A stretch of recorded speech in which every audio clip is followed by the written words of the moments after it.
সংসদে চলছে শীতকালীন অধিবেশন আর এই শীতকালীন অধিবেশনে অবশেষে লোকসভায় কিন্তু পাশ হয়ে গেল কেন্দ্রের বিল অর্থাৎ ভিবি জি রামজি বিল 2025। প্রতিবাদে এদিন বিক্ষোভ দেখালেন সোনিয়া খার্গেরা। উপস্থিত ছিলেন কেসি বেণুগোপাল সহ অন্যান্যরাও। তবে বিক্ষোভে সামিল ইন্ডি জোটের সমস্ত সাংসদরা আজ তারা বিক্ষোভ দেখায় মূলত ভিবি অর্থাৎ জি রামজি বিল 2025 এই বিল পাশ করার পর থেকেই কিন্তু দেখা গেল প্রতিবাদে সামিল হয়েছেন, বিক্ষোভ দেখিয়েছেন সোনিয়া গান্ধী এবং খার্গেরা। সে বিষয়ে বিস্তারিত অবশ্যই জানবো, কিন্তু কিভাবে তারা বিক্ষোভ দেখাচ্ছে, কি রয়েছে পরিস্থিতি দেখাবো একবার।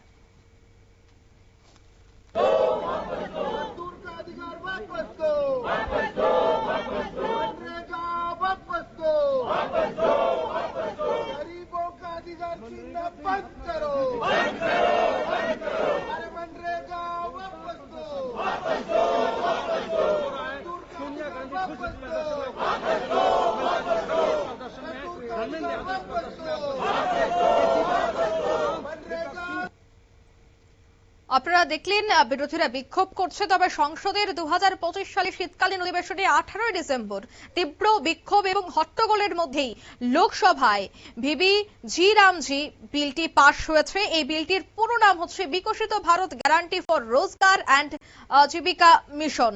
সে বিষয়ে বিস্তারিত জানবো। টেলিফোন লাইনে যুক্ত হয়ে গেছে প্রতিনিধি শেখ মনিরুল। মনিরুল, এই বিক্ষোভের কারণ কি? বিক্ষোভের কারণ হচ্ছে মহাত্মা গান্ধীর নাম দেওয়ার জন্য কংগ্রেস সাংসদরা বা কংগ্রেস বিষয়টিকে মানতে পারেনি। তারা এই বিজেপির যে নাম পরিবর্তনের রাজনীতি, সেই নাম পরিবর্তনের রাজনীতি একেবারেই মানছে না।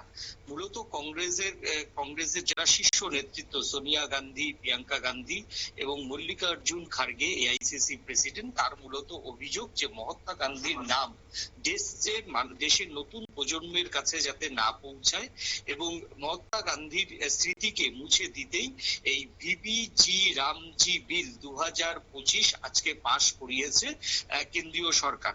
সকালেই এই বিষয়ে সংসদে বক্তব্য রাখেন কেন্দ্রীয় পঞ্চায়েত মন্ত্রী শিবরাজ সিং চৌহান। তারপর একে একে বিজেপি সাংসদরা এই বিলের সমর্থনে বক্তব্য রাখেন, বিরোধীরাও বক্তব্য রাখেন। তবে বিরোধীদের যেহেতু শক্তি সংখ্যা সেইভাবে ছিল না, তার জন্য তাদের এই বাধা ধোপে টেকেনি এবং সেই সঙ্গে কিন্তু এই বিল আজকে পাশ হয়ে গেল, সংসদে পাশ হয়ে গেল।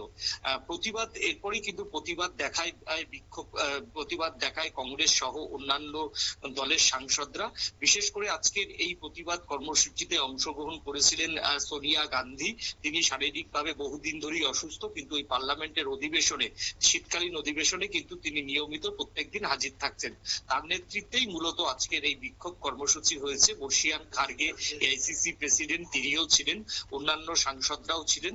সংসদ কক্ষের বাইরে এসে এই বিলের প্রস্তাবনা কি ছিল? হ্যাঁ, এই বিলের প্রস্তাবনা কি ছিল? এই বিলের প্রস্তাবনা অনেকগুলি বিষয় ছিল। মূলত দেখো, প্রথম কথা হচ্ছে এই বিলে বলা হয়েছে যে এখন থেকে আগে যেমন পুরো টাকাটা 40% টাকা এবার থেকে রাজ্যগুলিকে কিন্তু দিতে হবে। অর্থাৎ যদি 100 টাকা কেন্দ্রীয় সরকার দেয়, তাহলে যে প্রত্যেক রাজ্য 40% টাকা দেবে এবং সেই ক্ষেত্রে কিন্তু রাজ্যগুলির উপর একটা বাড়তি কিন্তু ঝুঁকি থাকবে। অন্যদিকে এই বিল, এই যে বিলটা রয়েছে, সেই বিলে কিন্তু আরো বিশেষ একটা বিষয়, যে টাকা না থাকলে কাজ করাতে পারবে না সেই রাজ্যগুলি। অর্থাৎ কেন্দ্রীয় সরকার টাকা দিয়ে দিল, হয়তো কোনো রাজ্য সরকার সেই সময় 40% টাকা দিতে পারলো না, তখন কিন্তু এই কাজ করাতে পারবে না। অন্যদিকে যেটা বলছি, যে 100 দিনের কাজ ছিল এটা কংগ্রেসের আমলে, মোদী এই সরকারের আমলে সেটা বেড়ে হচ্ছে 125 দিনের কাজ। অন্যদিকে এখন বলা হচ্ছে যে বিজেপির তরফ থেকে বলা হচ্ছে যে আগে কাজ করলে কত দিনের মধ্যে টাকা পেত সেটার কোনো হিসেব থাকতো না। এখন যেটা হবে সেটা হচ্ছে মিনিমাম 1 মাসের মধ্যে টাকা দেওয়ার একটা ব্যবস্থা রাখবে বলে কেন্দ্রীয় সরকার কিন্তু আশ্বাস দিয়েছে।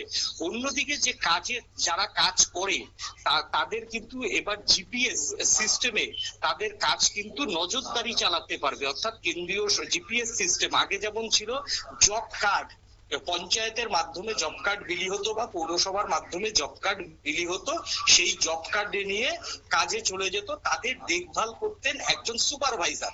কিন্তু এই ক্ষেত্রে আবার বেশ কিছু পরিবর্তন আনা হচ্ছে, যে টেকনোলজি, সেই টেকনোলজি এখানে ব্যবহার করা হচ্ছে এবং বিজেপির পক্ষ থেকে বলা হচ্ছে এতে দুর্নীতি কমবে। সঙ্গে সঙ্গে যেটা বলা হচ্ছে যে সরাসরি, যেটা আগে অ্যাকাউন্টে টাকা, আমরা জানি পশ্চিমবঙ্গ সহ বেশ কিছু রাজ্যে কিন্তু এই জব কার্ডের দুর্নীতি ধরা পড়েছে।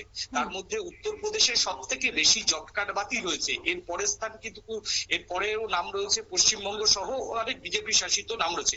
এই ভুয়ো জব কার্ড এড়াতে এবার থেকে সেন্ট্রালি এটাকে মনিটরিং করা হবে, অর্থাৎ জিপিএস অ্যাক্টিভেট থাকবে এবং সেখান থেকে কাজ, কোথায় কাজ হচ্ছে, কি কাজ হচ্ছে, সেটা ইচ্ছে করলে দিল্লি নজরদারি চালাতে পারবে।